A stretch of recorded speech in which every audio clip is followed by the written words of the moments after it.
The main circuit board was really difficult to remove. If you look closely, there are spaces for screws here. Although there are spaces for screws, that still didn't allow me to pull this up easily. I had to use a card and forcefully pry all around the edge of the board.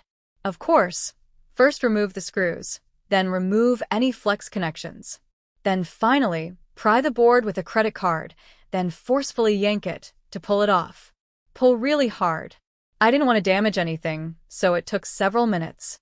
Because it was so hard to take off, I thought there was some type of super glue pasted all around the bottom, or that it would be damaged once removed. But when I flipped it over, there was no apparent damage. I did damage one flex PCB strip, which I will show you later. However, I assumed there was some type of super glue here and here. On these parts here, which do have some type of a light glue down, which connects them to the circuit board. But if you look at the board, nothing major is damaged. Things look pretty much intact. Originally, the tablet would just freeze. I am assuming it's from water damage. So, I am going to replace the main circuit board in hopes that the tablet will boot up properly. I will retrieve parts from a different tablet. I am using a credit card to try to lift the circuit board, but I can't easily lift it up.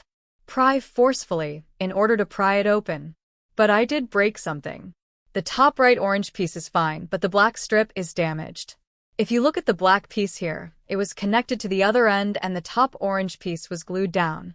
So after prying it open, then I yanked the black piece, and now it's actually ripped. The black piece is supposed to be connected to the board. I can't just glue it back together, it has to be replaced. So be careful and remove the metal piece at the top before you yank up the circuit board. The top orange piece can be lifted up with no problem. But the metal piece that is connected to the black ribbon actually has to be removed first. So start with the metal piece at the top. I believe the lower, orange-colored, ribbon has something to do with the volume. It is securely glued to the circuit board, and you will surely damage it if you pull it up directly from the board.